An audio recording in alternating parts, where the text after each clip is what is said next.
Si vous faites un grand réveil, faites-le correctement, s'il vous plaît. Faites-le correctement.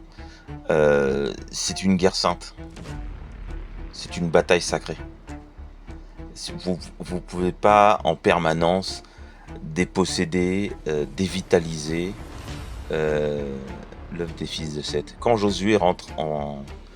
Quand Moïse donne l'ordre à Josué de prendre la tête de l'armée pour détruire les Babyloniens qui sont en face, ce ne sont pas des habitants de Canaan, ce sont des Babyloniens. Ce sont des Babyloniens qui savent, qui ont du renseignement, qui savent que un peuple va venir d'Égypte et va devoir posséder ce morceau de terre. En fait, ce qui se passe à Gaza, ça s'est passé à l'époque. En fait, Gaza aujourd'hui, c'est pour empêcher la révélation des prophéties. Et en fait, ce qui s'est passé, en fait, les Babyloniens, ils n'ont pas changé depuis 5000 ans.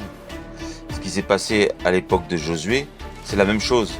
Ils se sont mis, avant que les Hébreux arrivent en Israël, ils s'y sont mis pour foutre le bordel.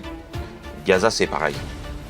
Alors, la déclaration de Balfour, Rothschild, c'est un descendant de Nimrod. Donc lui, il est toujours dans le serment de ses ancêtres. Il est toujours dans son culte des ancêtres. Donc quand vous faites un grand réveil, faites-le correctement, s'il vous plaît. Et quand Josué arrive, il fait comprendre très rapidement, vous avez les traces dans la Bible, puisque vous la lisez à longueur de journée, c'est une guerre sainte. Il la rattache à un acte divin, à un acte céleste. Il dit pas c'est moi qui viens et puis qui va... voilà. Il arrive et puis il dit nous venons au nom du ciel et nous allons vous tuer. Parce que vous ne respectez pas la volonté du ciel. Voilà, c'est clair. C'est clair. Donc vous êtes dans une guerre sainte. Faites les choses correctement. Pour faire un bonjour à tous, un petit commentaire audio pour essayer d'expliquer ce qui est en train de se passer, puisque c'est très important. On annonce le président Trump à Fort Bragg aujourd'hui pour faire un discours important. Là, c'est très intéressant à Etrigue. Pourquoi? C'est une des dates clés du lancement de l'opération Q-17, qui, je rappelle, est une opération militaire secrète dédiée au serment que les Templiers ont avec Marie-Madeleine. Donc, dans le discours du 18 novembre 2020, qui a été prononcé par Christopher Miller, qui est un ancien officier des forces spéciales, qui s'est présenté à l'époque à Fort Bragg en actant le secrétaire d'État à la Défense, et qui avait, au cours du discours historique prononcé à ce moment-là, donc le 18 novembre 2020, donc là on était dans la période de transition entre l'administration Trump et ce qui devait être l'administration Biden. Il avait donc prononcé un discours assez retentissant, puisqu'il avait pris le commandement à cette occasion de l'ensemble des forces spéciales américaines. C'est-à-dire qu'en clair, il avait dépossédé la CIA de son bras armé.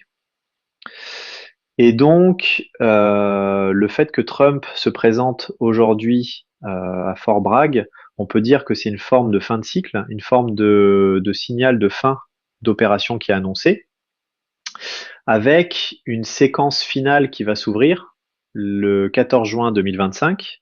Donc l'opération Q s'accélère de manière vertigineuse, on va dire, et on doit vraiment savourer ces moments historiques, ces moments que on attendait pour certains depuis 8 ans, puisque le discours d'investiture du 20 janvier 2017, lorsque Trump était apparu entouré d'officiers, avec à sa droite un officier d'enseignement et à sa gauche un juge militaire, on avait là aussi une date de lancement de l'opération Q-17. Donc c'est assez passionnant, et je pense que chacun d'entre nous doit être très focus sur les messages qui sortent durant ces journées historiques, parce que je pense qu'on n'est pas beaucoup à comprendre la portée de ces événements, et c'est vraiment la délivrance qui est en train de se dessiner pour beaucoup d'entre nous, quoi.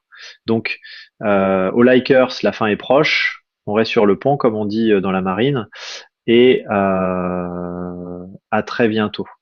J'allais oublier, pour la petite histoire, celui qui s'adresse à vous a eu l'honneur de réveiller l'état-major de Fort Bragg, notamment l'état-major de la Delta Force, dans la nuit du 8 mars 2014, quand on est allé éliminer un chef djihadiste dont la tête était mise à prix par l'administration américaine pour une valeur de 3 millions de dollars.